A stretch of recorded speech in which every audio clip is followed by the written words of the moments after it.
All righty. Dirty Sports episode 839, officially live on YouTube in 5, 4, 3. Welcome to the Dirty Sports Podcast. I'm your host, Andy Ruther, coming to you live from Cincinnati, Ohio, with my co-host from Southern California, Joey No Chill Prano. Hello, Andy. Good morning, Joseph. How you doing? I'm great. That's great. Yeah, feeling good today. You got your minor league hat on from a dirt ball. I got my minor league shirt on from a dirt ball. Look at this, man. It's just dirt ball merch all over the place. The DirtBall minor league hat game, I counted before the show. 6 minor league hats have been sent to me over the years. Wow. And I love them. Thank you to all the dirt balls. Yeah. I don't think I'm at 6, but I think I've got it's got to be 4 or 5 for sure. I mean, we got the Amarillo, we got that one. I got a Tortugas one recently. There's the River Cats, I think somebody sent us. Yeah, that was Reed. Right. Who's still waiting on a sparring partner out in Yolo County. YOLO. You only live once. Yeah. You may as well fight your neighbor. I was just going to do something like that. Yeah, we've talked about it a lot. The minor league game is just great as far as just not the game, but the mascots and the hats. The gear. Well, I'm going to the big league game tomorrow night. Sadly, I missed the epic playoff vibes 4-game Mets Dodgers split this weekend. That was it was even watching on TV, it was intense. All the players on both sides talking about this had playoff feel to it the whole weekend. You know me, Andy. I don't often miss the Mets when they come to Los Angeles, but I was in Cabo Thursday to Sunday, same days the Mets were in LA, performing down there, surfing with Eddie Ift. And so now, you know what I got to do. You got to get in the car tomorrow. I got to drive down to one of our favorite ballparks, Petco Park, go watch Mets at Padres tomorrow night. Then we're going to be doing our good friend Josh Nelson, former guest of the show, Josh Nelson's comedy show at Candy's Boom Boom Room on Wednesday. So if you're down in San Diego, come to that. And then it's a great show. I think I'm circling. I'm not sure what day I want to do Anaheim, because the Mets go to Anaheim after, but I'm thinking Sunday Night Baseball. I believe it's on ESPN. Syndergaard pitching for the Angels. I think that could be the day. Your old boy. Yeah. Wow. It's a good time to catch the Angels, or maybe they'll bounce back. They've lost 11 in a row. Let's hope not. Let's hope they keep spiraling. I actually enjoy it when the Angels are good. It was nice early in the year. The top 4 teams in baseball were Mets, Yankees, Dodgers, Angels.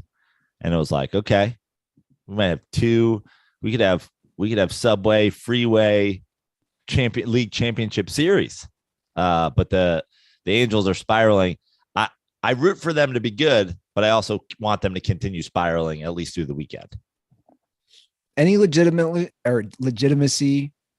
the Mike Trout fantasy football commissioner curse?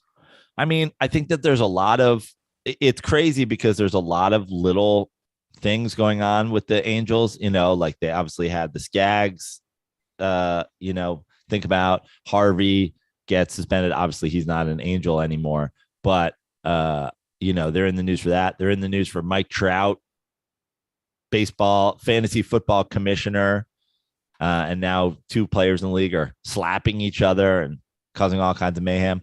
But, I really don't know, other than them hitting, a pretty tough wall of games.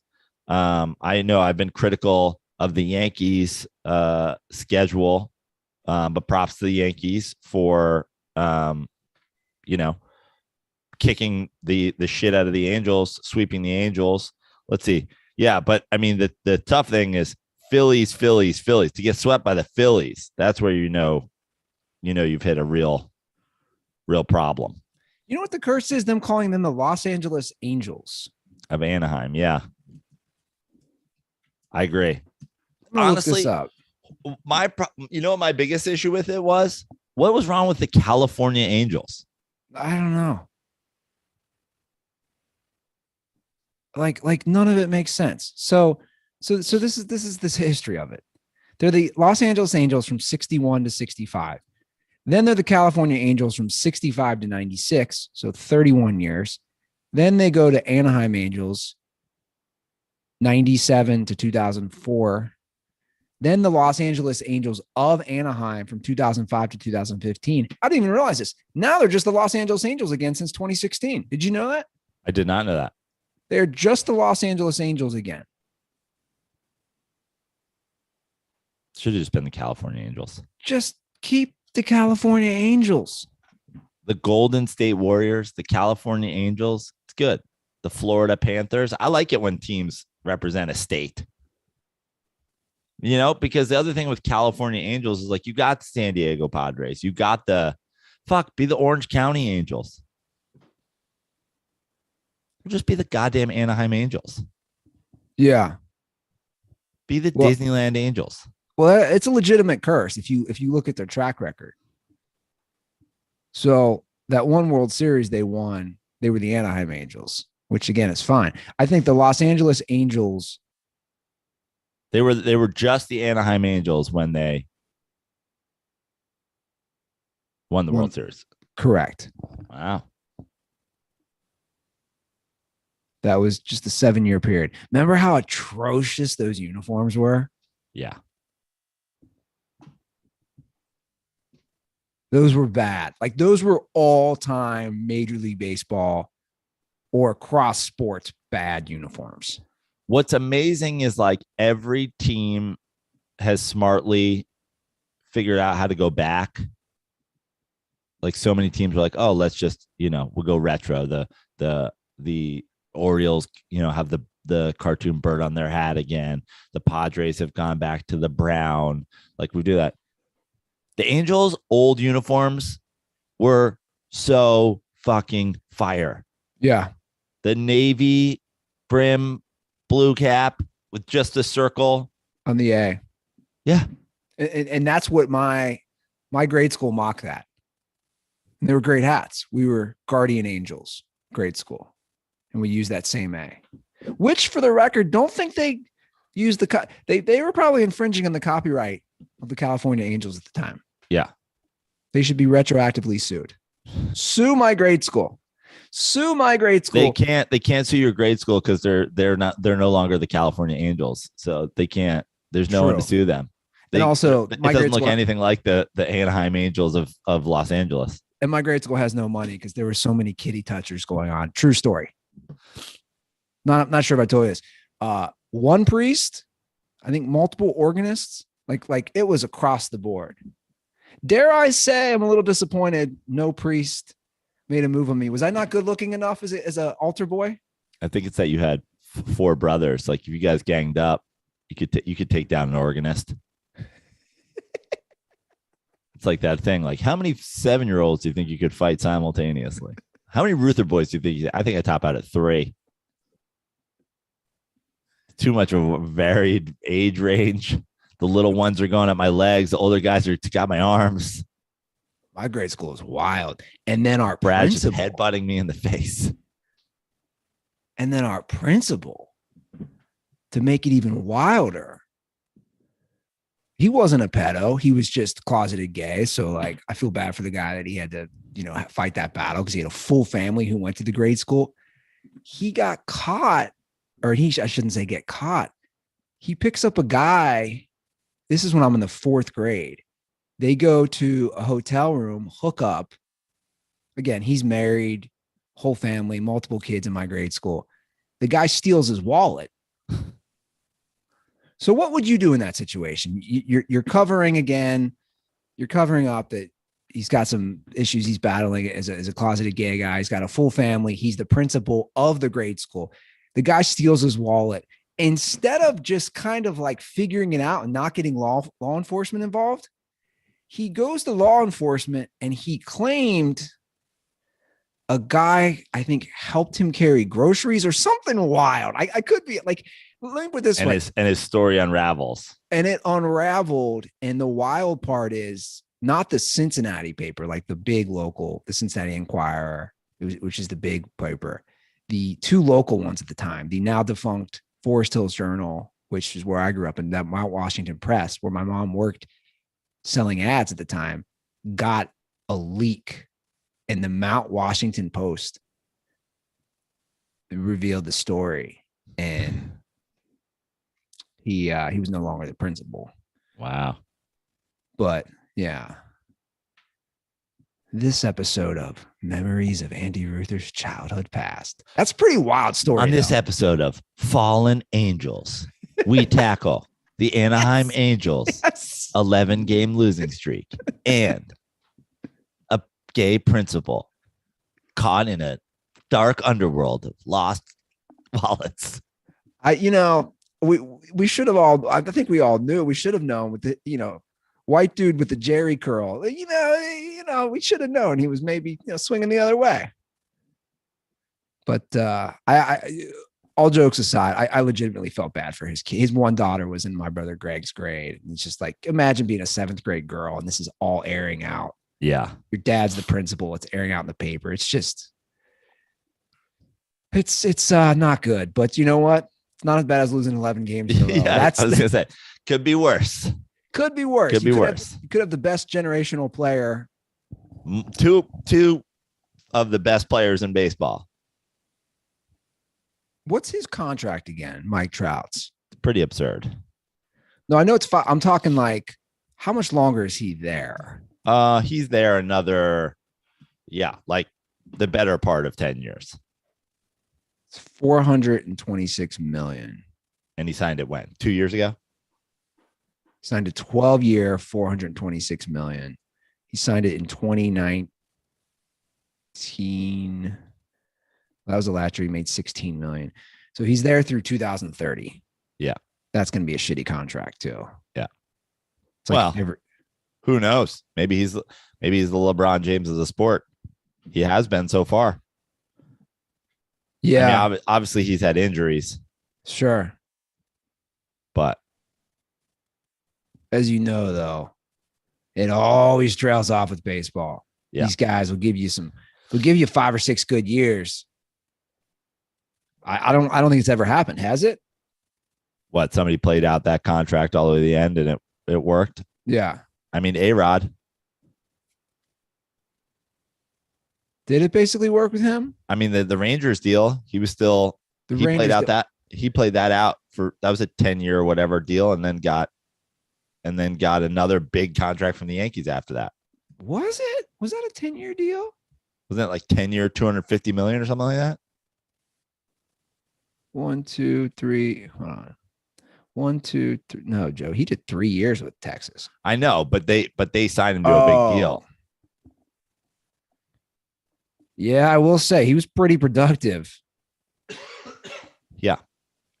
He was pretty badass. I forget. I mean, what was the Rangers deal? It was a huge deal that he signed with them. I know. It's like you almost forget. Isn't that crazy? I forget. Like I forget $252 million. I forget he was a Ranger. Yeah. I think of him as a Yankee. I think of him as a Mariner. 10-year, $252 million contract.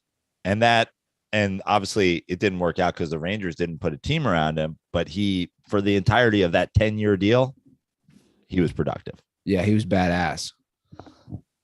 Because he signed another big deal with the Yankees following that. Yeah. So you're going to the game tomorrow?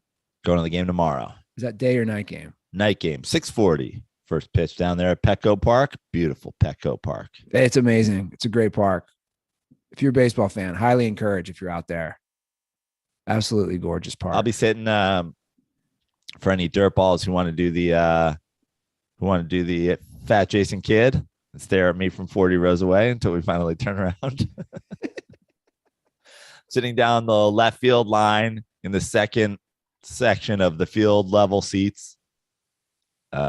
Real quick. The artist formerly known as Fat Jason Kidd. It's now Cat Jason Kidd. Meow.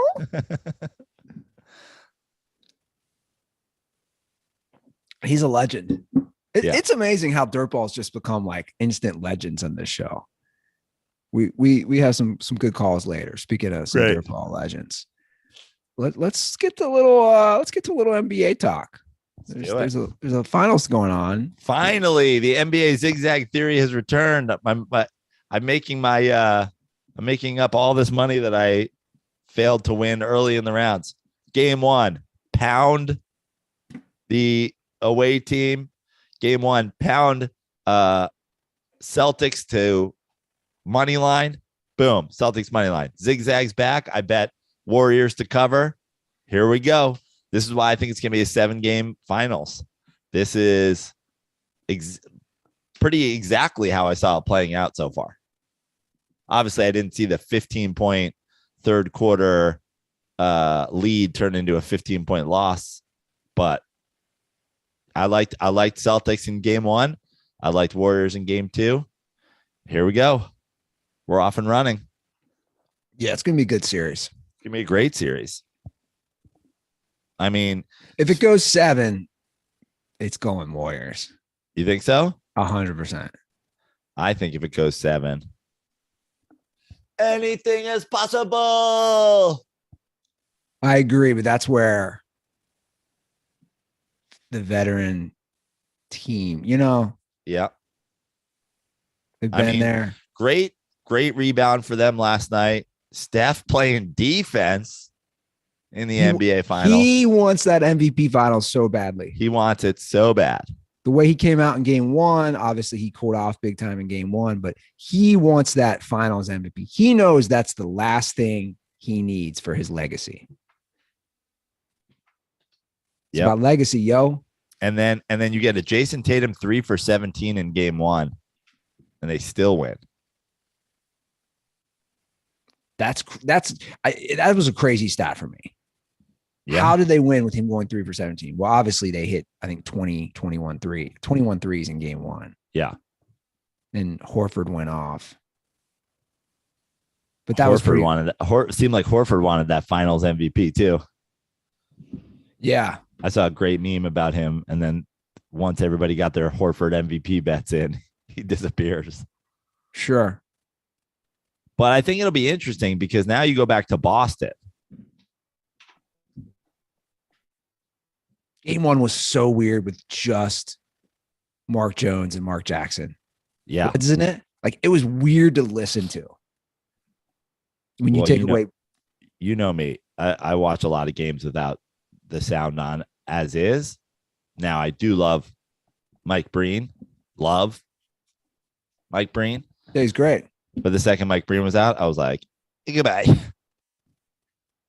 That's kind of serial killer-esque still, though. I know. But I don't like, we've talked about this before, especially, baseball forever, like growing up and in my early 20s, whatever, was music on in the background. Then, now we have Gary, Keith, and Ron, especially when we have all 3 of them. But even with just Keith or Ron there, I end up watching Mets games with the sound on. That's totally changed. Football depends. Giants games typically sound on, not always. But for me, it's like I don't like so often the crew doesn't contribute, in my opinion. And like I don't need to know what you guys think. Yeah, but it's not just the crew. It's the sound of the crowd, the atmosphere, the hearing them DJ playing the music, and the whole ambiance that you have.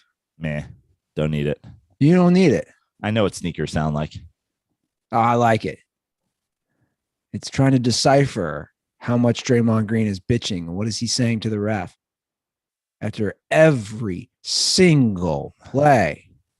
Draymond Green is a fascinating case study in like setting up, having this persona, because now, and we've seen it throughout these playoffs, this thing where he like gets a fucking tech early and then can do whatever he wants. It's like, oh yeah, it's strategic. Yeah. It's actually pretty brilliant. He knows what he's doing. He's a smart guy. I mean, it's crazy that these refs don't have the balls. Dude, if he's being a dick, tee him up again. Throw his ass out of the game. Yeah.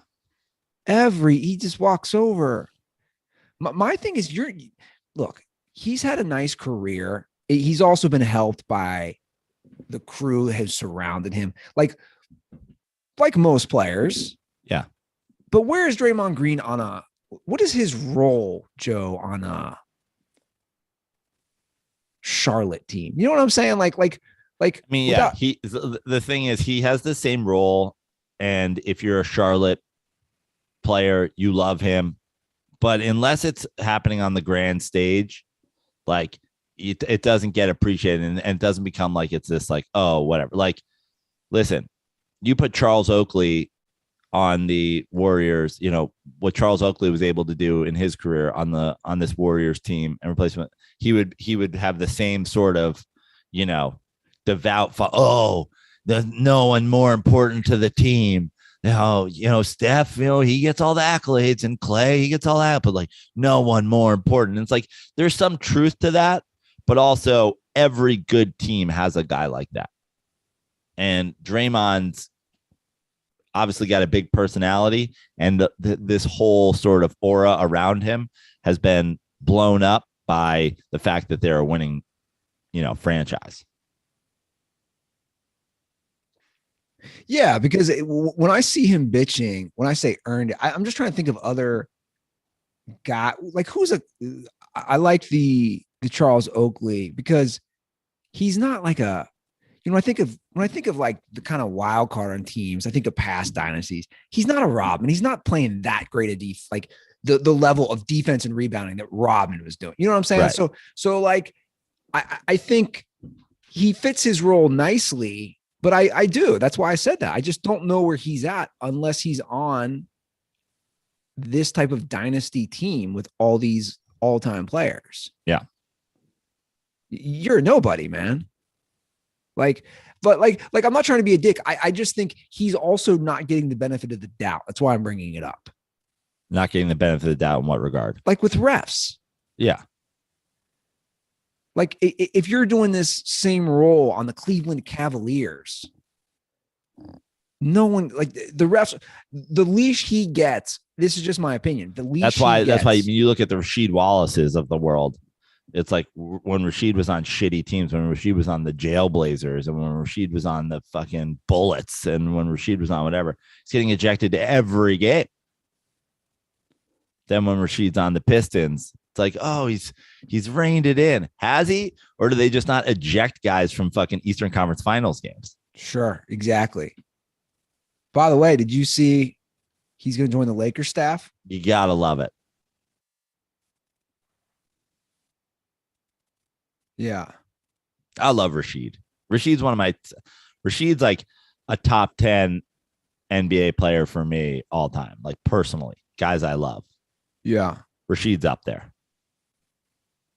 By the way, I was beefing with a Kobe stan the other day, comedian. I won't name him, but Kobe stan. Address. He posted this thing. It was like a ESPN list, and I think ESPN had Kobe listed at 10 all time. And he said this list is he put on his story like this list is bullshit. Kobe top 5, top 1 for me, but Kobe top 5. I was like, actually, the list is bullshit because Kobe's not top 10. Kobe's not a top 10 player of all time. He's not. I agree. And if you read the book, you'll know. And if you do it, I wrote this down the other day in just like I just rolled this out as like a off the top of my head. LeBron, Michael, Kareem, Magic, Russell, Duncan, Shaq, Bird, Kevin Durant, I have above Kobe. Wilt. That's 10 right there. That's not even getting into like Hakeem. Like Kobe's not better than any of those players, any of those 11 players I just listed. And it's not even close. Well, you know, he's top 20, but again, sure. He's probably about 15. I mean, that's with all the things that come with, that's with all the propaganda. That's like if you accept some of that shit, as like if you accept the 3 coattail titles as legit. People are they're so brainwashed. Again, I know it's one book, and people could say, "Oh, Ruther's brainwashed now after reading 3 Ring Circus," but dude, these are firsthand accounts. This isn't a guy writing a book to blasphemize Kobe. This is a guy who literally got every single person on record but Kobe. Shaq, Phil Jackson, Rick Fox, you name. I mean, you go down the list. It's like I leave myself like flabbergasted of some of these things he did. It's again mind-blowing that this isn't out there more. And I think sadly, because he died in such a tragic way, that it doesn't get more traction. Also, I mean, that was the propaganda machine had already taken over. I mean, pre Kobe's death, there was still like the PR machine had already sort of whitewashed his legacy and his career. When we were doing the Kobe the Mamba pyramid with like guys and shit like that, and you're like, he gave his own nickname. Yeah, Shaq's on record in the book at the end talking about that, laughing. His line to Perlman was, when they were hanging out, he's like, he gave his own nickname, and Shaq says something along the lines, not verbatim, but something along the lines, "This is what I had to deal with for 8 years." He gave his own nickname, which you've already said at length on the show. But again, hearing it from Shaq himself, he gave his own nickname. Michael Jordan did not call himself Air Jordan. To be fair, I think Shaq called himself Superman, but I'm Superman. I changed into my uniform in phone booths, but they got to be really big phone booths because I'm a gigantic person. They need to redo that Colin Farrell movie, Phone Booth, with Shaq. Yeah. Well, they took the last phone booth out in New York City. I didn't see that. No. Yeah. The very last public phone booth has been removed from New York City. There are no more phone booths. It's crazy to think, like, the young kids have no, like, you and I know, it's crazy to think of the phone booth situation. Yeah. What is like a memory you have real quick on that? I have a distinct one. I have a couple distinct ones about phone booths. Yeah. Just because, it's different for you being in like New York and I, around the city, whereas I grew up right in the suburbs. But one of mine was the swim club I belonged to. They had tennis courts. They had a phone booth by the tennis courts. And I remember having to use it sometimes to call my parents, which is, again, hilarious. Yeah. But my last major phone booth, like relatively recent, considering the context, phone booth memory was the Rams Patriots first Super Bowl. What is that? 2000. This is after 9/11. So the 2002 Super Bowl, 2001 season. I was in St. Louis. I was with my buddies. We were driving to where my brother was living, and he was out there somewhere. I think he was in an area called Westport. Anyway, we couldn't find it. And this is 2002, right? You don't have a way to, like, your directions are written down on something. Yeah. Or that's printed out MapQuest directions. Like printed out MapQuest. And that's one of my last memories was we're lost and I'm getting annoyed. And my buddies, I'm like, fucking pull over. I was like, because we didn't have, even in 2002, I didn't own a cell phone yet. I was like, let me use this phone booth. I got my brother's number. I'm going to call him. Like, that's one of my last memories. So that's 20 years ago of using a phone booth.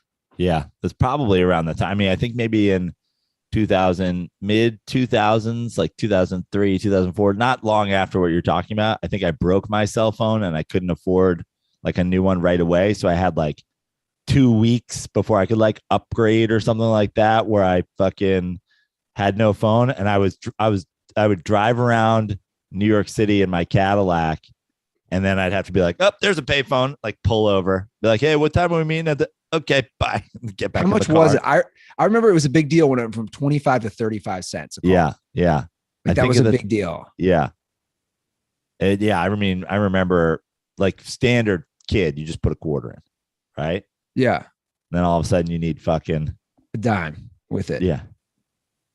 I'm sad they got rid of it, to be honest. I think that would have been cool just to keep the final phone booth. Yeah. And well, it's kind of shitty because it was like the final phone booth was one of those like racks of a couple phones, that they had. Yeah.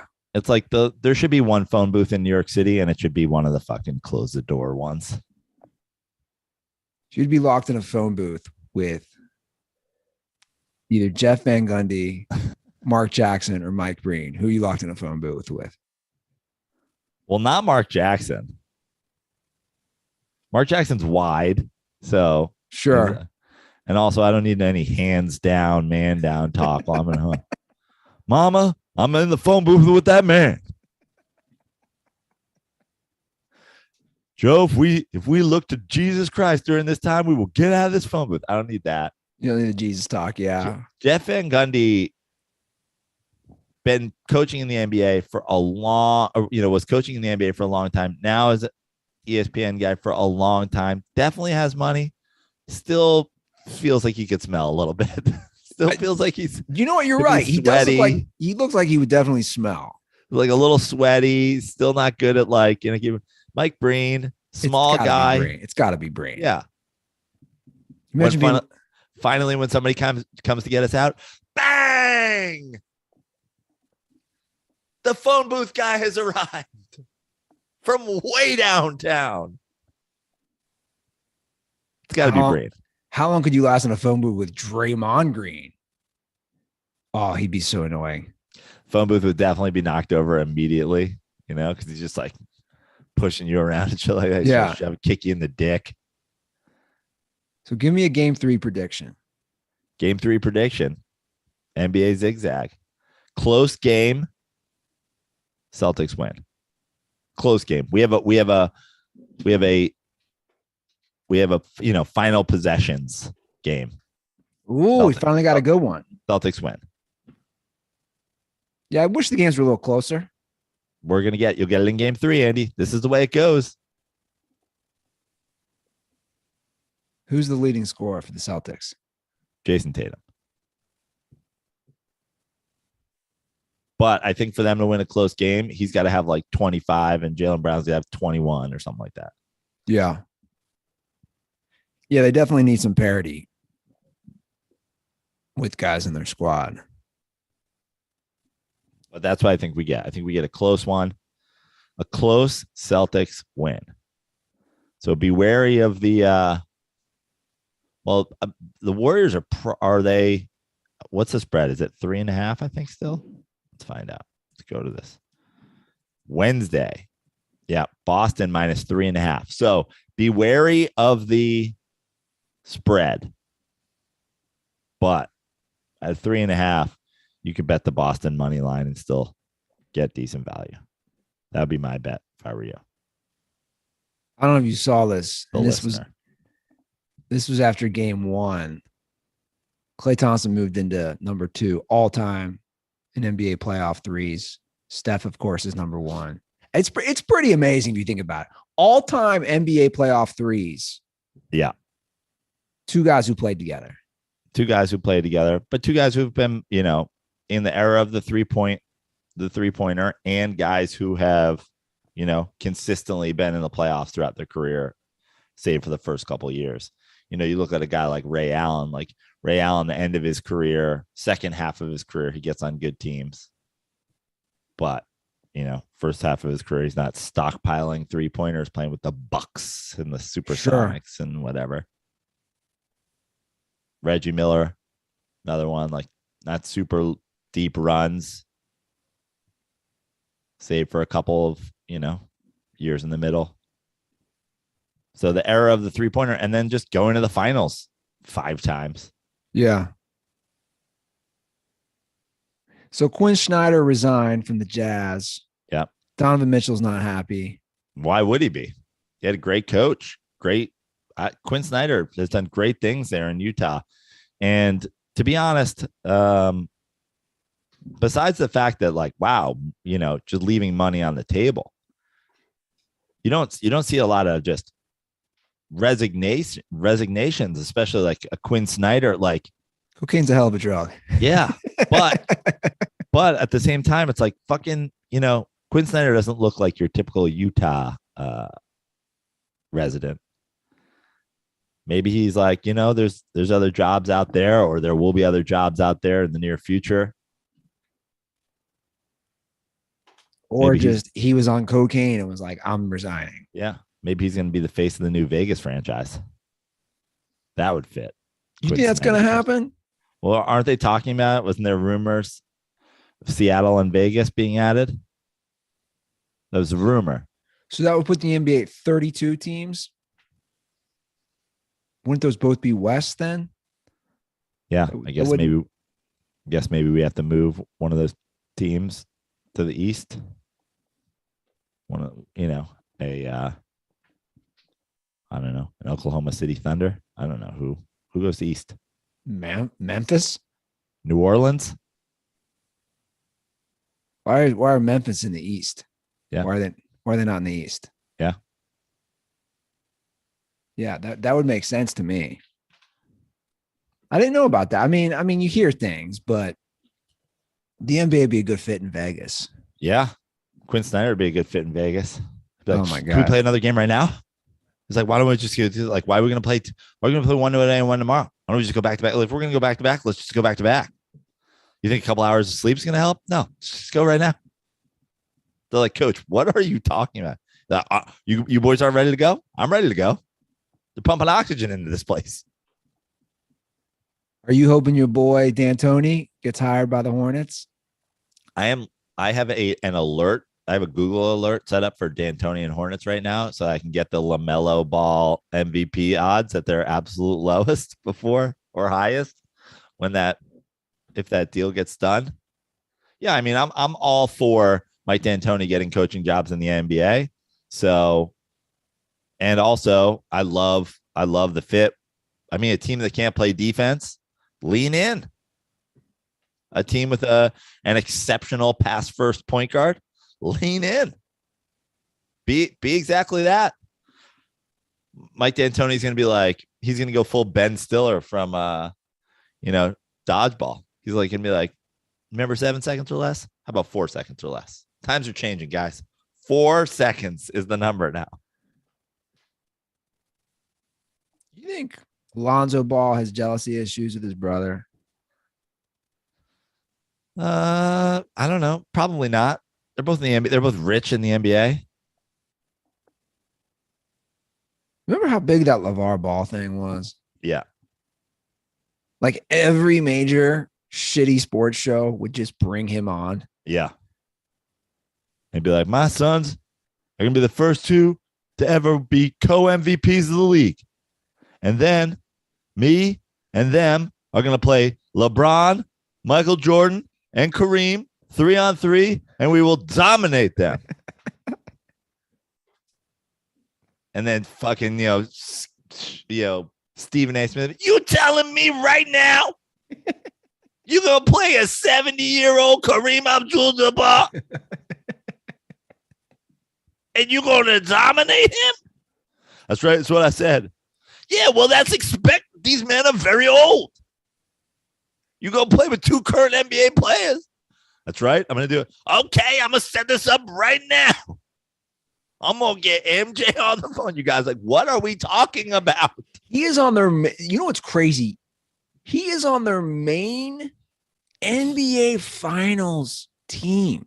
That's wild to me, man. Like a guy that just yells with takes just for clicks is on your crew. And like, guess what? I don't watch it. Me either. I don't either. I don't watch it either. It's like the TNT crew the bar is so high with those guys. I would love those guys to do the finals. Yeah. And then you got Magic Johnson. Johnson, Stephen A. Smith, LeVar Ball, ESPN, man. They know what they're doing. So it's and they're like, what is this? An all black crew? And they're like, no, we have Tarico. And Tarico's like, I'm Italian. Yeah. You see Did LeBron? did you see that meme about, I think it was football broadcasts coming up, like that all basically every broadcast is like fully white, and the meme has all the broadcast pairings, and one of them is Tarico, and everybody's like, "What about Tarico?" And they're like, "Didn't you hear? He's Italian." Is that like finally a thing? People, dude, we've been saying it for 6-7 years in the show. Are people finally coming around to the Yeah. Tarico claiming he's Italian? Yeah, That's an all-time move, man. Tarico claiming he's Italian. all time. What Like, an insane person. one of the wildest moves ever. Extremely wild. It is a pretty white crew. You got me thinking about it now. So ESPN, you have Buck Aikman. Sunday night, you'll have Tarico Collinsworth. Yeah. Romo Nance is the main CBS crew. The Fox crew is Burkhart and who else? Brady when he retires. Is it going to be Greg Olson until then? Yeah, I think so. It's pretty white. It's not pretty white. It's extremely white. Yeah. They got to bring in like who's the guy who played who ripped off the necklace? I'm trying to, Aqib Talib. Aqib Talib. I'm trying to pull up one of the meme tweets. You know what we need? You know how they have the Manning cast? Yeah. They would need the rights so they couldn't do this. BET needs to do their own version of the Manning. Yeah, you cast. got Herb Street, Michaels, Romo, Nance, Buck, Aikman, Burkhart, Olson, Tarico, Collinsworth. It's pretty white, man. And then literally half of the replies are like, Mike Tirico's black. And then every one of those has a post to the article under it being like, no, he says he's not. No, he's full-blooded Sicilian. No, he's Italian. Okay. You know what I'm saying though? BET. I wonder. I would love Mike Tirico to, walk through like one of those New Jersey Italian coffee shops that like The Sopranos is based on, and be like, "Hey, fellow Italians," and hear the words that come out of their fucking mouth. Well, if they say the racial slurs, it'll be like, where are they? It'd be like a comedy sketch. It'd be like Chappelle Show as the black white supremacist. Yeah. Tirico's like, there's a black guy here? Where? Hello, fellow Italians. Should we have an espresso? Are we going to whack anybody today? Yeah. I was trying to say earlier, so LeBron is officially a billionaire. Yeah. Good for LeBron. He deserves it. I was reading his breakdown. The Forbes article breaks down the estimated 1 billion. 300 million from the Spring Hill Company, which was fascinating to me. I forgot of some of the business ventures. I'm not trying to take a dig here, but I'll say when you make that much money, all these guys, not just LeBron, anybody, it's basically impossible to fuck it up if you just invest with guarantee. You know what I'm saying though? Like, of course, that was kind of the thing I was reading. Like, oh, LeBron has an ownership stake with the Red Sox. Ownership. It's like these are all, for pun intended, home runs. Yeah. You know what I'm saying? Like, that's what I think of for all these people. Once you get money, like if you gave me not even that much, if you gave me $10 million. Yeah, you're set for life. Not only am I set for life, like there's just guaranteed investments you can make. But what's fascinating about LeBron, again, not to take it away, is that $10 million, 5% interest. You just put that in the bank. You have $500,000 a year to live on. Yeah. He's the first active billionaire athlete. I assume he's going to own a team someday if he wants that. I don't know if he wants that, but I assume he would own a team someday.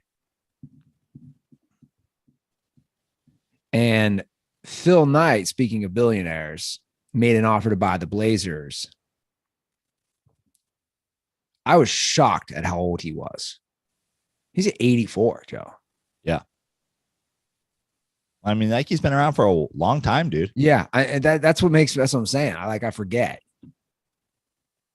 I think that I think that I know there's talk that like they don't want that to happen, but like that would be so good for the Blazers, wouldn't it? I think it'd be great for the Blazers.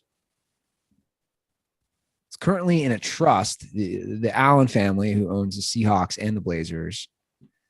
And I think it was Paul Allen who had passed away, and it's in a trust which his sister's running, if I recall correctly. I think it'd be great for the NBA. Yeah. The guy's company's already got his logo on your jerseys. Yeah.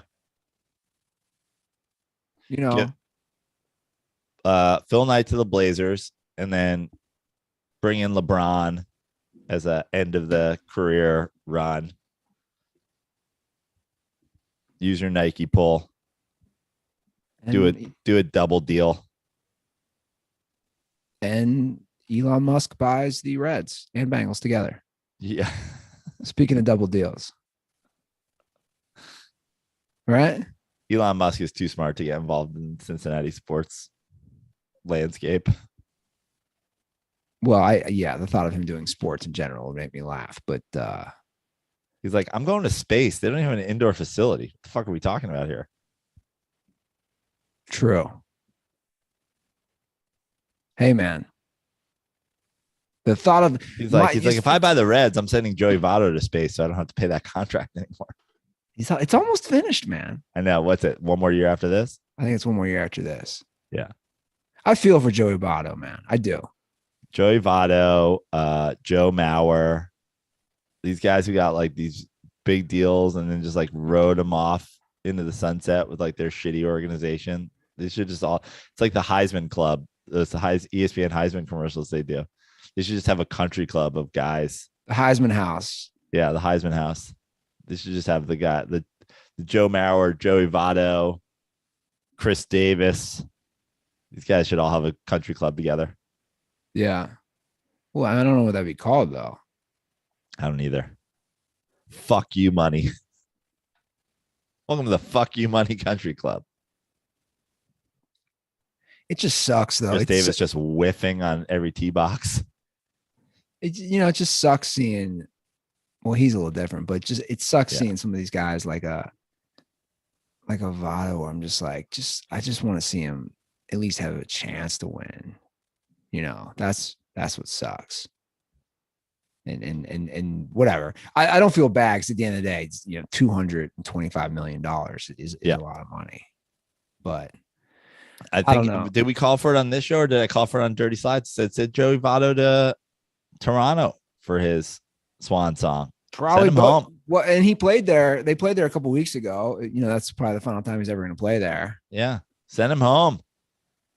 Yeah. I read a great article in The Athletic about the park he used to play catch with his dad in, and like what got him diehard into baseball, and, the whole history behind it. And his dad always wanted him to be a pitcher. And then he started having issues because he was a pitcher early on, like in his young playing days. And I think he realized longevity wise, it's so hard on the arm. Did you see what John Smoltz said, by the way, about Ohtani? I did. I like the sentiment, and I also am a bit offended. So he said, for anybody who missed it, he said, if Ohtani focused solely on pitching, he could be American League's Jacob deGrom. Which is fine. I understand his sentiment. Oh, he's so good. He has electric stuff if he just focused on pitching. But it's like, can we keep in mind, and obviously I know we're coming on a full year since Jacob deGrom pitched in the major leagues. And I think that the reason that we haven't seen him already is because the Mets are doing just fine without him. And they're just going to like make him, make sure he's 100%, make sure he can come back for the stretch run and be old Jacob deGrom. But let's look at what Jacob deGrom, I mean, if you want to have fun going down the Jacob deGrom, rabbit hole, it's like the way his velocity has gone up through his career, the way he's just like continued to be better. I mean, we're talking about, saying he could be a dominant pitcher is one thing. Saying he could have seasons of just generation. Oh, so Shohei Ohtani just needs to stop hitting, and suddenly he'll be the pitcher of a generation. It's a bold claim. Yeah, it's a bold claim. It's also a guy who is a Hall of Fame pitcher, so it's coming from somebody with good knowledge of the situation. Yeah. I'm just saying, being like, oh, he could be elite. He could be in the Cy Young candidacy every year. He could be blah, blah, blah. Okay. I'm here for that kind of talk. But like the way Jacob deGrom has improved throughout his career and to get to the level that we haven't seen since like peak Pedro at moments. Yeah. No, I know. I know. Apparently, I didn't realize until I saw it. A lot of people have issues with John Smoltz, which I didn't realize was a thing. People have issues with everybody. Yeah. People have issues with every announcer, every analyst. Everyone's a fucking I saw expert. There's this thing on TikTok, and this girl goes like, there's nothing everybody agrees on. Like nothing. And she does a whole list. Like we can't even agree on how to write the date and the time and temperature. We can't agree on fucking anything.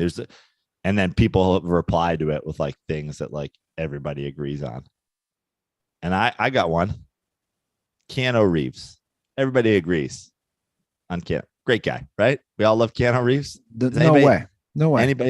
No one has a problem with Keanu Reeves, right? I guarantee you people do. How? I don't really know. Like I'm indifferent on Keanu Reeves, but I don't know enough about him besides like his movies.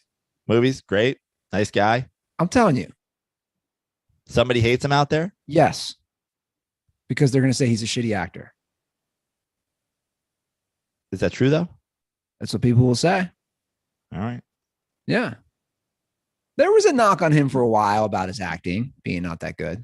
I mean, there's a knock on like whoa, but it's like he's also done a lot of pretty good shit. Yeah. Everyone I am an FBI agent. Man, isn't it wild? Everyone's talking about Top Gun too, man, and we even have a little call about it. Everyone, like in my circle as well, is raving about it. You have not seen it still. I still have not seen it. I'm trying to watch the first. I'm trying to watch the first one with my girlfriend. She's never seen it. Okay. So I was like, we gotta watch the first one, then we'll go to the movie to see the second one. I did after what you said last week. And then after what my brother Greg texted me, I was like, okay, now I got two people in my world all the time, both being extremely next level critical of Obi-Wan Kenobi. I got to watch it. Apparently there's a scene in this new one in the latest episode. 4? 3, I think. I've watched all 3. You watched 3? Yes. Okay. So I think 3, there's some sort of scene, and I've only seen a still photo of him holding a lightsaber. Okay. And then they're like, and I've seen tweets like, let's re-talk about that scene or whatever. And I'm like, okay. So if the whole thing is to like build up to this thing, I get it. But the first 2 episodes, I'm like, dude, I'll just say this. I don't want to do too many spoilers. As a Star Wars guy, I am not only offended, I'm appalled. I am left speechless about this show, how bad it is. Oh, okay. I thought you were going to tell me this scene is like save the whole thing. No, not at all. Because I'll tell you what. From the acting. How many seasons of Mandalorian have there been? 2? 2. I went through 2 full seasons for that fucking one scene at the end. Did it make it worth it? No, it did not. But it was fun. I know this is only 6 episodes, so you're 3 in. I'm 3 in. Okay. This is just that it's a 6-episode limited run. Correct. There's 3 more. It is such trash. I'm just like, I'm confused. Like, I'm legitimately confused with all the money that would go into such a high production show. From the acting to the storyline is so bad. It's so bad. The main villain, dude, she's awful. She's just awful. And dude, you live in an age where you can't say that. And she's saying people said racist stuff to her. I'm not questioning that. I am questioning your acting. Yeah. Okay. I'm questioning your acting. But it's not just her. Like across the board. Like I just don't know. And you brought up Mandalorian. I think that's a legitimate point. Disney, what I'm saying to you as a Star Wars guy, you can't keep doing this because I'm not going to keep watching. Well, I think the thing too, as like a Star Wars guy, in that I've seen everything almost. You know, I haven't seen everything, but I've seen almost everything. I bailed on Book of Boba Fett. Okay. I haven't watched the Clone fucking Wars like cartoon or whatever.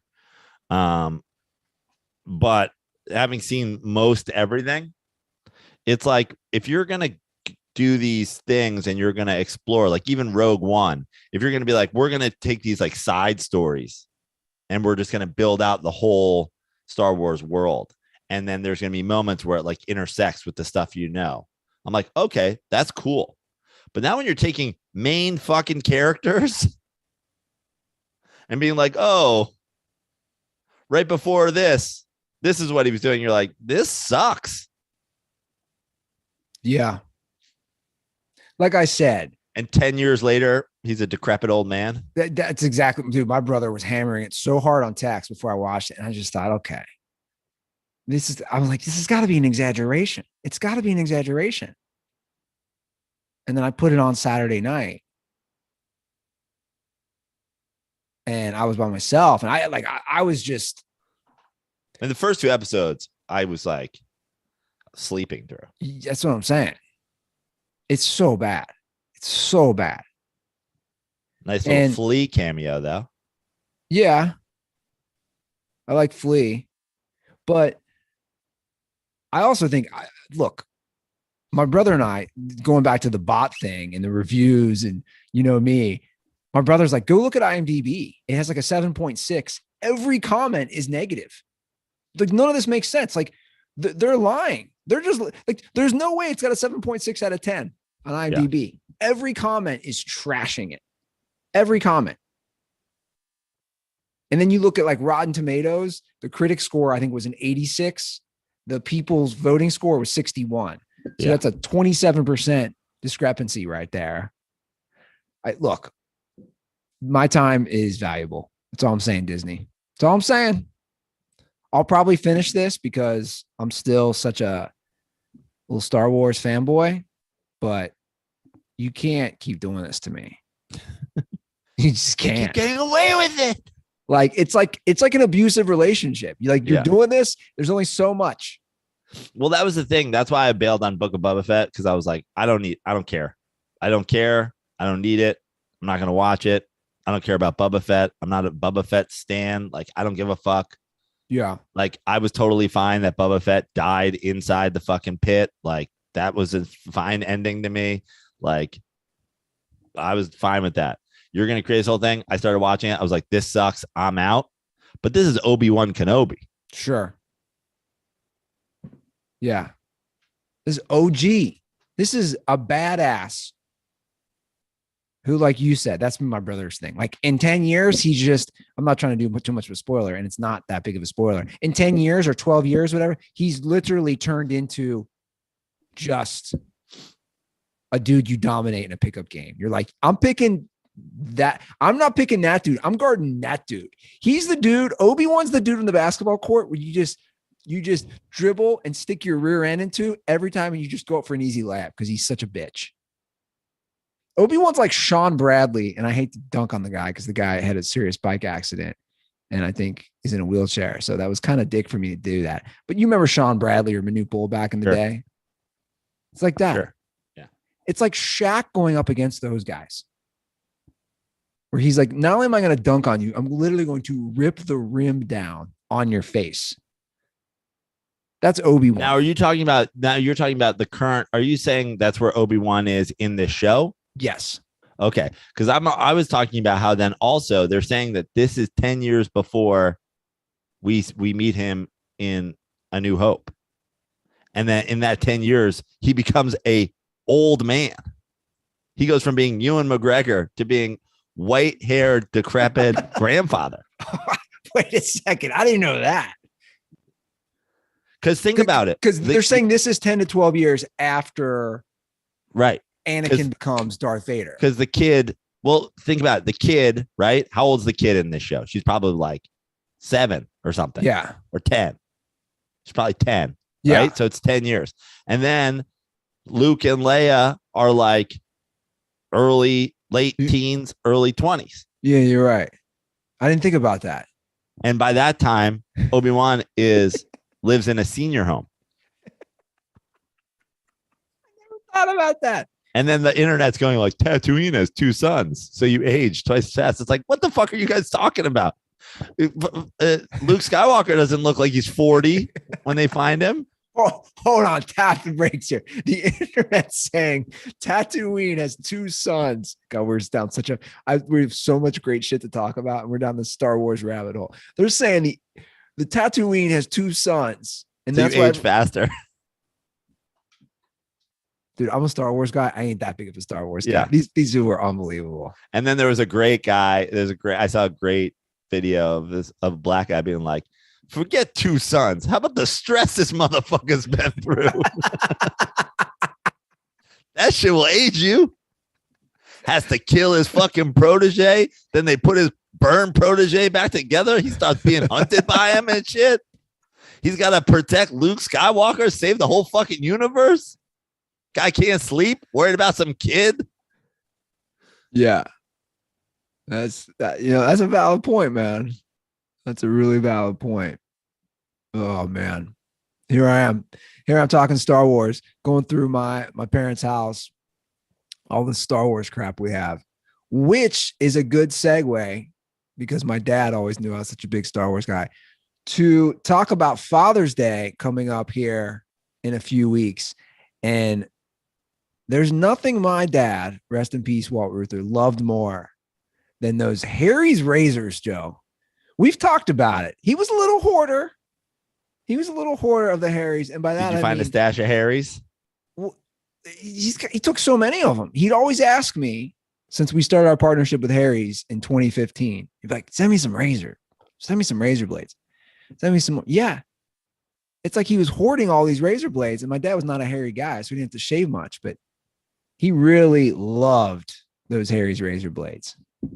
And I cannot think of a better gift, legitimately, Dirtballs. I know we're doing this for a read, but I'm being sincere because I'm always sincere, but I'm really sincere on this one, than getting your dad some Harry's razors.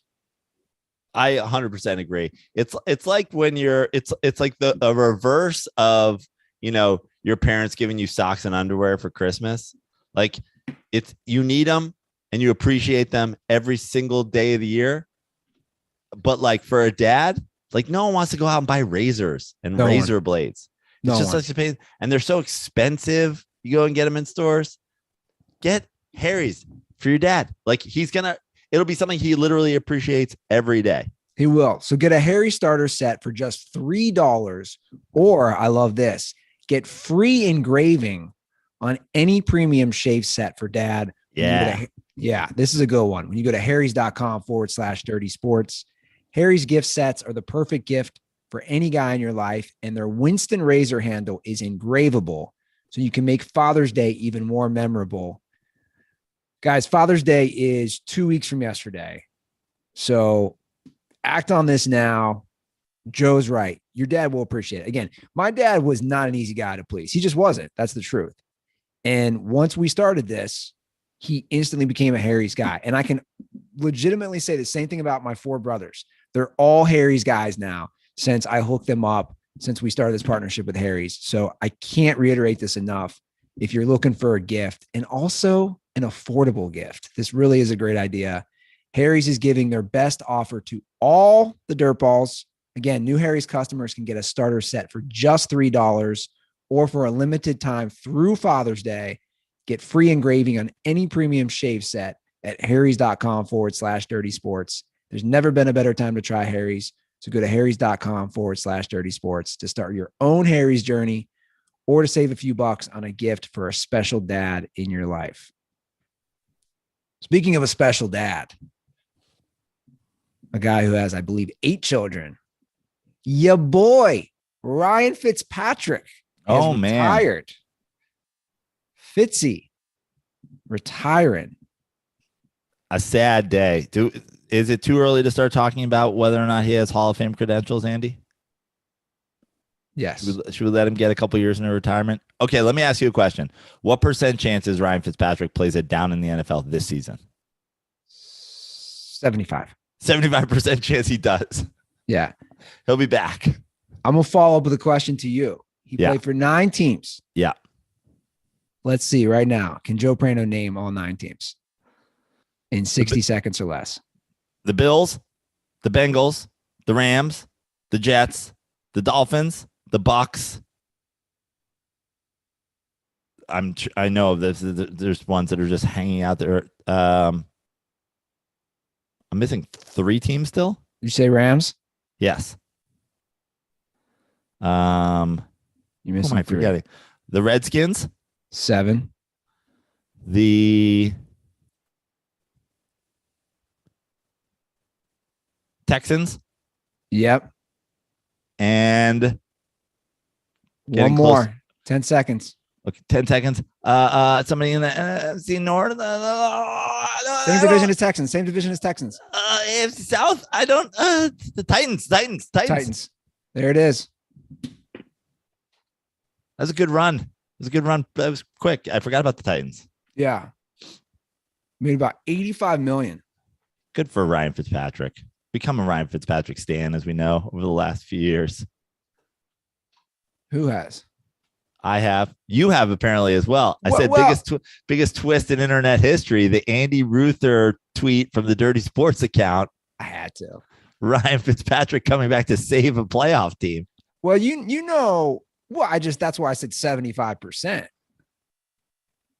of him playing it down this year, because if a team needs somebody to come in who's going to sling it around and get up to speed on an offense quickly with his Harvard degree and have a little moxie, you know, the guys love him in the locker room. You know it. You saw it. It's kind of crazy to me. I mean, he retired because he was unsigned. To be honest, I don't know. That's why he retired. I mean, I'm assuming if he had a deal, he'd be somewhere. And it's kind of shocking that he didn't have a deal. Kind of shocking to me that he's in. Are you sure that's why he retired? I don't know. I think he's just retiring, man. Like I said, I believe, I could be wrong. I think he's got 8 kids. Yeah.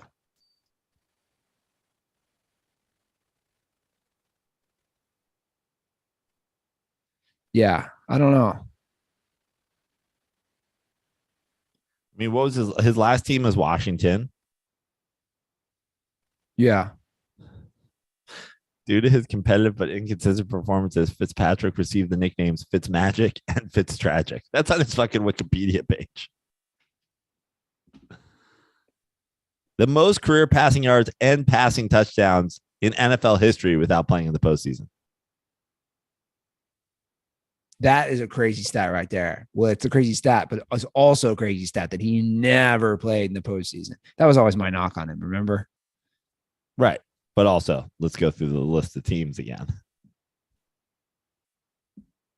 The Rams from 2005 to 2006, the Bengals from 2007 to 2008, the Bills 2009 to 2012,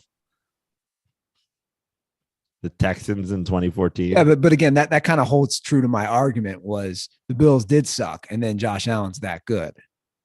Yeah, no one's saying, Ryan Fitzpatrick is an elite NFL quarterback.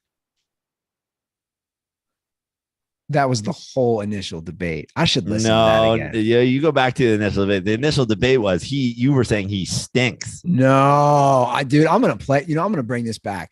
The initial debate was, I said he's mediocre. And you said he's good. Good. Those were the exact words used to describe him. I'm saying mediocre. You're saying good. And I stand by, you don't play that long in the league without being good.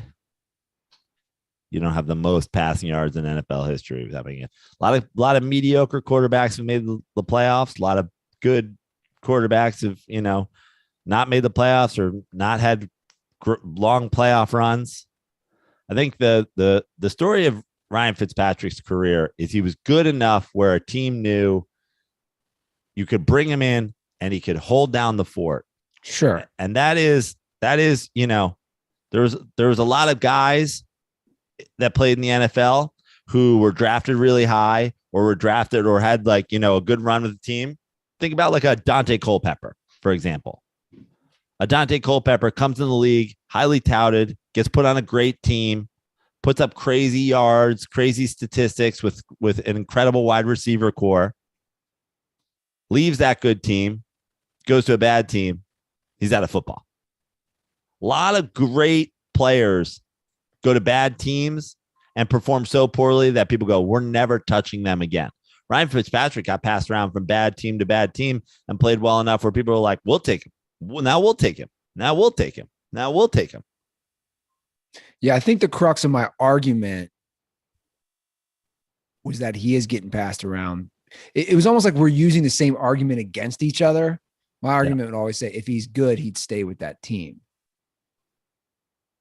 I mean, I think everybody's trying to find an elite quarterback, but unfortunately, I think I think the issue with Ryan Fitzpatrick's career and the Jets' perfect example is like when you have a team that's there and it's close, that's the team that should have stuck with Ryan Fitzpatrick. Well, he also melted down in week 17. He also got you to, again, 10 wins. I mean, melted down though. Like, look, I'm not. So now they got Zach Wilson, who's winning 3 games. Well, look, I've softened my stance for sure. And I think the legend of Fitzpatrick, especially after that Bucs run where he was wearing the chain and the chest hairs flowing. And the Bucs run, another makes him likable. The Bucs run, another perfect example. We know what Ryan Fitzpatrick can do. We've seen it.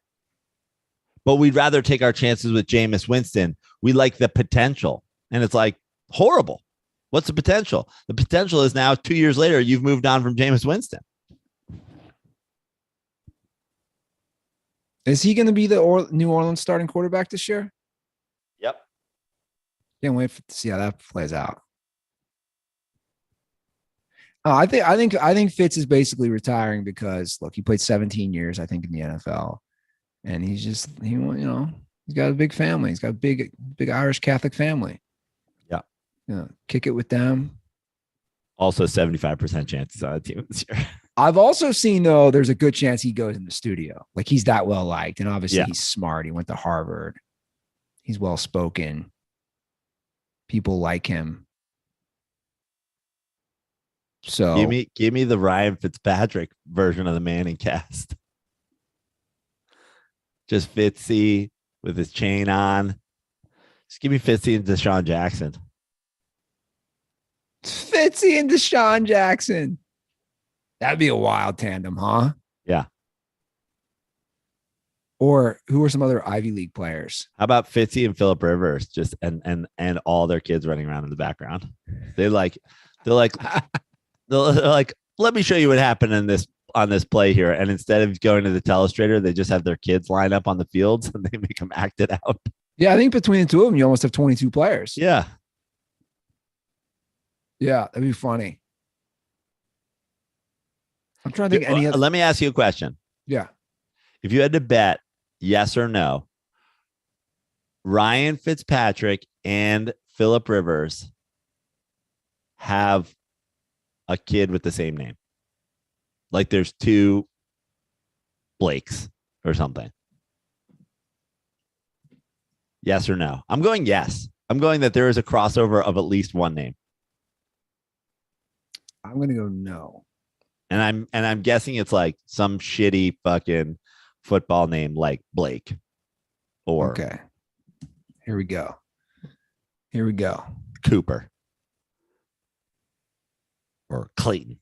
We got 9 kids for Phillip Rivers. Okay. We got Gunner. I mean, I feel like Ryan Fitzpatrick has a gunner. What are we talking about here? Fitzy has 7 kids. I was wrong. Okay. Not 8. Okay. We've Gunner, Holly. This is Phillip still. Halle. Anna. Or Hallie. Anna. Hallie. Anna. Sarah Catherine. Okay. Grace. Rebecca. He's got so many girls. Claire. Caroline. And Peter. This is Phillip Rivers? Yeah. Phillip Rivers had a gunner and then had like 7 girls in a row? I don't know the order. Okay. But yeah, I mean, you're identifying them, so I don't know if that's appropriate, Joe. Their gender, they could be non-binary. I feel like there was better chances with boys. Okay, here we go. Okay, Ryan Fitzpatrick's children. I like the chances for a Grace. Tate. Yep. Brady. Maisie. Maizy. I believe that's a girl. Zoe. Lucy. Jake and Ruby. Oh.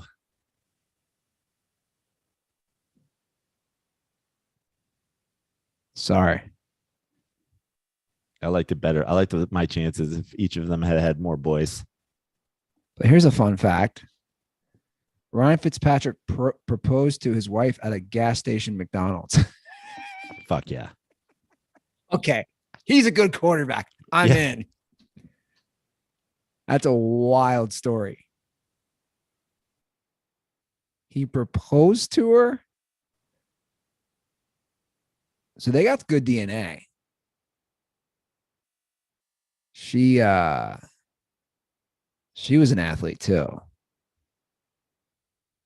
She was captain of the soccer team in Harvard. Oh yeah. So they got some good DNA. Let me get this gas station story. Where's the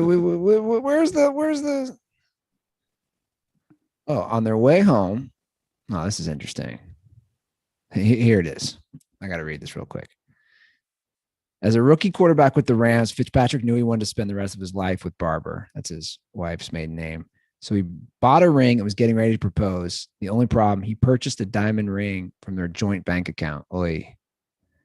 The same day, Barber's card was declined at the Gap and planned to check their bank account when she got home. Fitzpatrick, in a panic, had to make a move fast. On their way home, he asked her to go to dinner. All she wanted was McDonald's. And that's when he popped the question. Wow. And the fast food restaurant was attached to a gas station.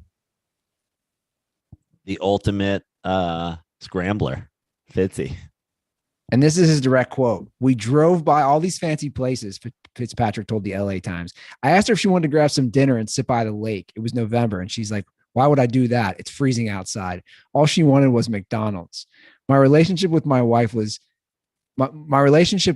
and knowing her, it was just the perfect setting. She ordered probably a 10-piece chicken McNugget and had sweet and sour sauce on her face. They've been married since 2006. That's some Andy Ruther shit.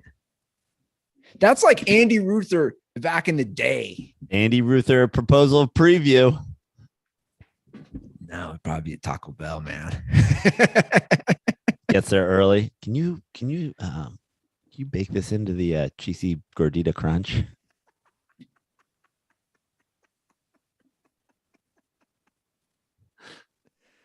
Can you imagine that? Asking somebody to bake it in?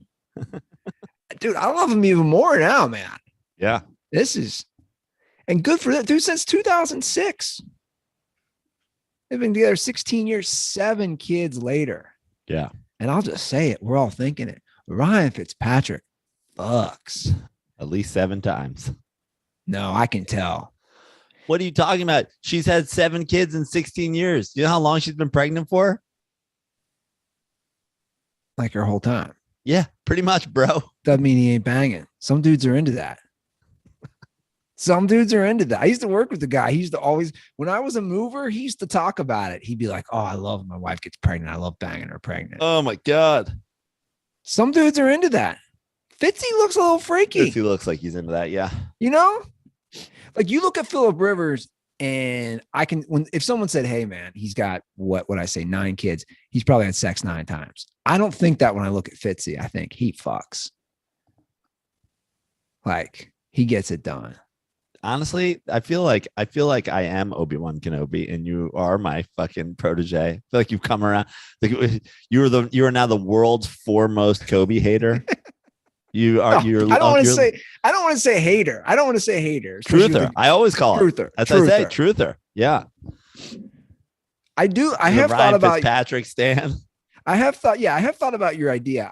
I've really grown to like this idea of me traveling the country with Jeff Pearlman's 3-ring circus, like I'm a Mormon trying to get people to join the religion and just knocking on doors. Can I talk to you about the rapist that is Kobe Bryant? Let me just explain how things really went down.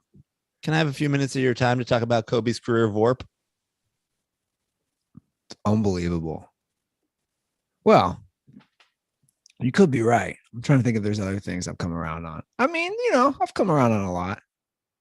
We have a call about James.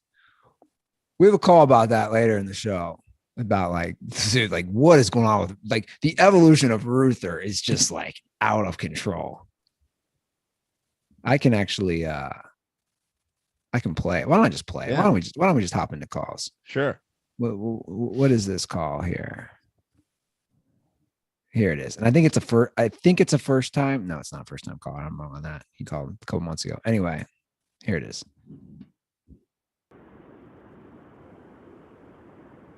I just had to call and make a comment that I'm 8 minutes into this episode, and Ruther is teaching us that we need to read before bed. And I've been listening to for a long time, and this is the same guy that was selling a semen couch several years ago. The evolution of this show is just unmatched. I mean, it's really the evolution of Andy Ruther. True. I mean, the person that you were when the show started to the person that you are now is widely different.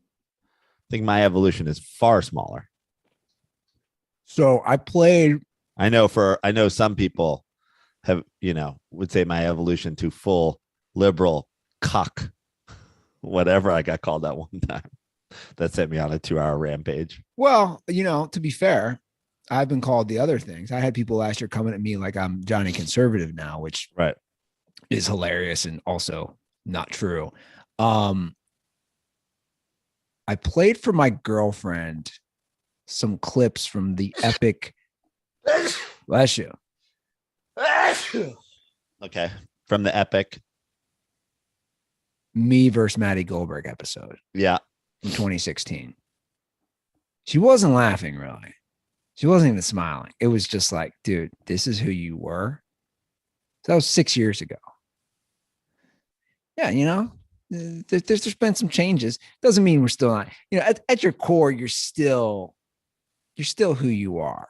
I think in fact, I think you the core, even as a baby and as a child, the basic traits don't change. I'm learning that as I go through a house full of journals or baby descriptions that my mom has of me or my brothers. You don't really change. Does that make sense? You change, but that type of the nature doesn't change. I couldn't shut the fuck up as a child, young, and I'm still a chatterbox. Do you see what I'm saying? Certain things, yeah. But yeah, other things. The show definitely evolves. Things happen in life. Things change people. But traumatic brain injuries for one. Yeah, and obviously, losing my parents is changed me in so many ways that moving back to Cincinnati. Yeah. Dealing with, every day. But that is pretty funny. I was a lunatic.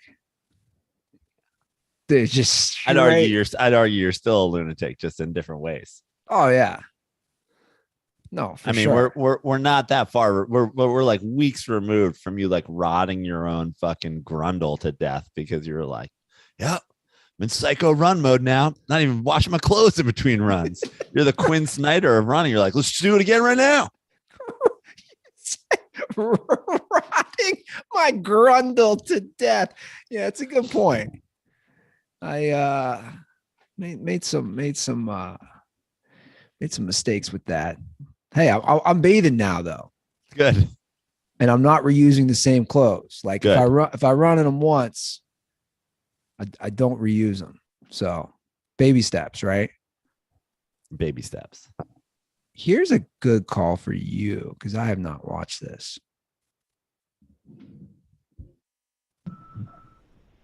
Hey, Joe and Andy. This is Matthew Circus, your DirtBall down in Cleveland now, or I guess up in Cleveland. Just had a non-sport question for you. I was watching the Norm Macdonald special and just wanted to get your guys' perspective. I know Joe said he was about to watch it. I was extremely pleased with about half of it. I mean, with no audience, a little bit difficult, but I understand he was doing it during COVID and just, if he didn't get back on stage. One of my favorite jokes on there was his slut shaming joke. So definitely, Joe, let me know how, what you thought of it. And, I wanted to end with a tribute to him. You guys were talking about rivers. So this is my impersonation of a Norm Macdonald joke about rivers. So I was sitting around yesterday, and did you know that the longest river in the United States is the Missouri River? And the oldest natural river is all of them. Thanks again, you guys. Stay dirty. That's a good Norm joke. Yeah. That's funny. I watched only half of it. I started it really late one night when I was really tired. And I was just like, I don't want to be in and out of this. So I stopped and then I went to Cabo and did the whole thing. But the first fucking 15 seconds of the thing were amazing. And I'll just play this here. Here's my comedy special. That's right. Now, of course, I'm looking forward to getting back out there, seeing you folks in person, I love doing gigs, and I miss it. My God, I miss it. Especially casinos. Those were my favorite gigs because I'm a degenerate gambler, as it turns out. And he goes, I'm a degenerate gambler. So, as it turns out. Where's he doing this? He's literally doing it like me right now in front of a laptop with headphones on and a microphone like this, which the half I watched, first of all, the slut shaming joke, amazing. Agree. Okay. Sorry. Go ahead. But he recorded it during COVID in 2020. He apparently was having some sort of surgery the next day. And he was like, just in case, I kind of want to get this recorded in case something happens in the surgery or whatever. Gotcha. So he did that. And then obviously whatever else happened, it ends up coming out now. I don't know, if he was sitting on it, he didn't want it to be out there or he did or whatever. But I haven't watched it all the way through. I know there's at the end, I think Letterman and Conan and a lot of the people, whatever, like give their thoughts. So I can't wait to see that. But the slut shaming joke, amazing. But honestly, the most impressive thing is that you're doing stand-up comedy jokes without an audience is fucking impossible. I wouldn't even be able to have a pace. I wouldn't be able to deliver my jokes the way I could. Like for him to do it, but it's so Norm. And he would just do the whole thing where he's like, Yeah. And it's just like, honestly, I'm not sure I could watch. There's a lot of great comedians, in terms of like no one would argue that Norm has the command of a stage the way that Chappelle does. But I could not watch Dave Chappelle do stand-up comedy that way. I'm not sure that there's 5 comedians I could watch do stand-up comedy that way. And the fact that I can watch Norm do it and enjoy it. First 15 seconds was like, this is amazing. This is so great. So I can't wait. I'll finish it today. Yeah, well, I can see what you're saying. That fits him more than someone like a Chappelle or some of the other guys. I see what you're saying. Yeah, I'll have to check it out. Especially casinos. Well, my favorite because I'm a degenerate gambler, as it turns out. So good. So you want to hear a conspiracy call? Yeah. Conspiracy call on the Jock Peterson beef? Yeah. Jock Peterson, Tommy Pham beef? Fuck, sorry. Call got messed up. But I think the conspiracy theory is, or my conspiracy theory is that this is a ploy from baseball to try to get some big names, conversation going. I don't know, just bring a little bit of popularity to the league. Let me know your thoughts. Stay dirty. So his first call got messed up, but the conspiracy is this is a Major League Baseball plan thing for them to be arguing about fantasy football and have a grainy slap on camera from the outfield and have Tommy Pham doing horrible responses to it in interviews. What's worse, that conspiracy, the Andy Ruther, Will Smith, yeah, Chris Rock conspiracy? I think that's worse, actually. And yours is really bad.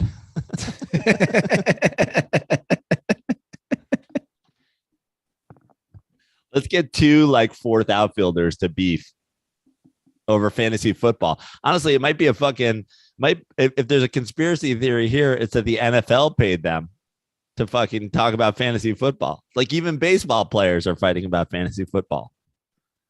Yeah. This is an ESPN fantasy app. This is a fan. They're both being paid by FanDuel. Sure. All right. One final call, and then we'll wrap up the show. The final countdown. What's up, Joe and Andy? This is a 2-part one. One has to do with Top Gun. One has to do with basketball. First off, Joe, I'm going to agree with you in the sense this might be one of the greatest movies of all time. I know it's like crazy just to jump in front of others, but what I've learned from this movie is, for instance, my little brother's 18. Some of my best friends, they're my age, 25, 26. I didn't realize how many people hadn't seen the first Top Gun. Very crazy, but they heard this movie was so good. My brother, who had never seen the original, a bunch of my friends who had never, and a bunch of strangers I talked to about it, had never seen the original Top Gun, went back to watch the original Top Gun just so they could enjoy this movie even more.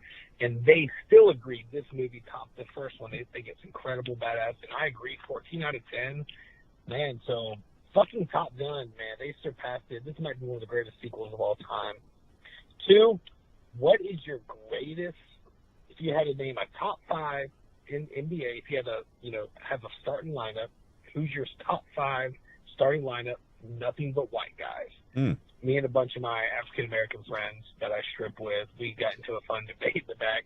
They're like, if you could only pick an NBA team with white guys, who's your starting 5 all-time white guys? Would love to hear your guys' opinion. Stay dirty. No, I have to ask. So he's doing this with his stripper friends. Like, are their dicks out while they're discussing this? Like, are they like? I just picture like dudes with all. Is that Bryson? Yeah. Oh, okay.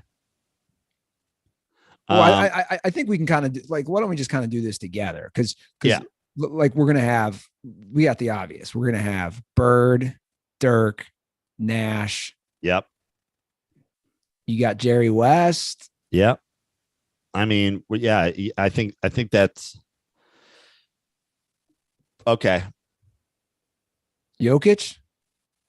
Jokic. Walton. I mean, Walton was an MVP. It hurt all the time, though. I know, but where were we talking? Prime thing? Like, Nash gets the bump over Stockton at point guard, right? Way better shooter, way better scorer, yeah, better scorer as a defender. Shooting guard's really kind of up in the air. I think you got to go Jerry West, right? He's the fucking logo. Yeah. Small forward, Larry Bird. Sure. Power forward, Dirk Nowitzki. Sure. Who's your center? Yeah, I mean, I think we're either going Jokic or we're going Walton. Is there another white guy we're forgetting? Wow, we came to that pretty quickly. I mean, for the center position, I mean, I think that's the thing. I think we go, unless we play like super small and, Dirk's our center or something. The bigger question is, how badly do the best 5 white guys lose to the best 5 black dudes? Well, let me just say this. If you went small, if you went small and you went Steve Nash, Jerry West, Bird, like, fuck it. I think if you go Nash, and I think this is our starting lineup. I think if you go Nash, West, Bird, Dirk, Jokic, like, are they getting run out of the building by anybody?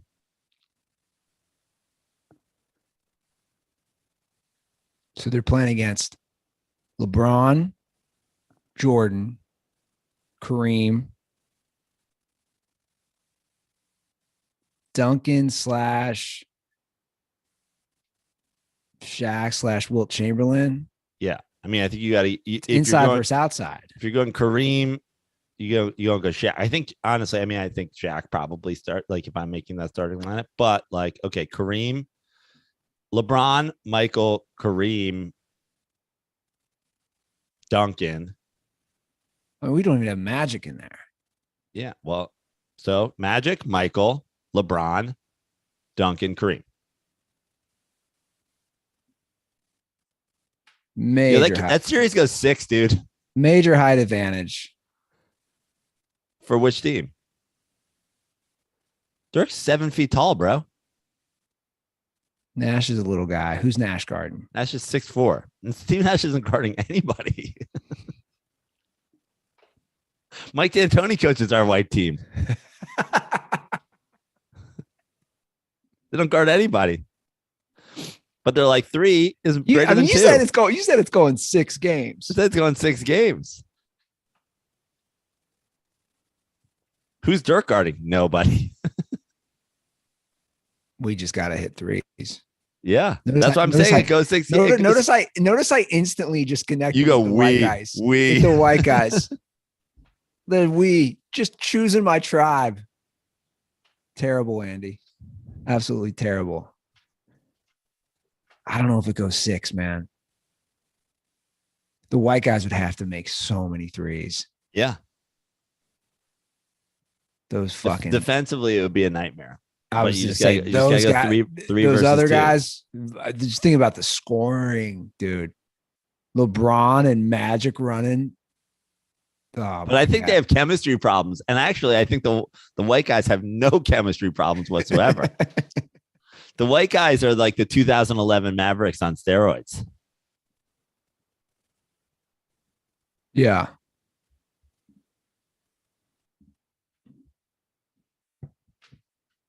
This would be a fun. Think about how spread that floor is, and then you just have Steve Nash like working there's not even crevices. It's so wide open.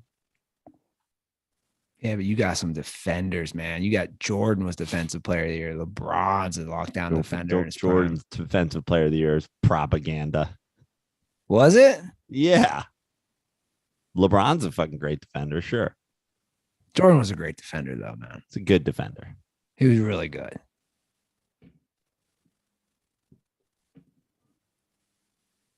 You know, one of my biggest takeaways, speaking of Jordan, from that 3-ring circus, I kept thinking of Scottie Pippen and just how he's like, dude, I'll be second fiddle. Yeah. For the most part, like he had his issues with money and he was deservingly so. He was underpaid, but I recently just read his autobiography as well. Right. So I read his autobiography as well. It's just, my point is like, I think the Lakers, to kind of bring it back to that briefly, have that possibility of a serious dynasty if Kobe understands to play second fiddle to Shaq, to continue that, because Scottie Pippen brilliantly understood that. And Scottie Pippen, if you remember, brilliantly wanted Jordan to come back. I'll never forget. Remember that game where he holds up his shoe and he's pointing to the logo? Yeah.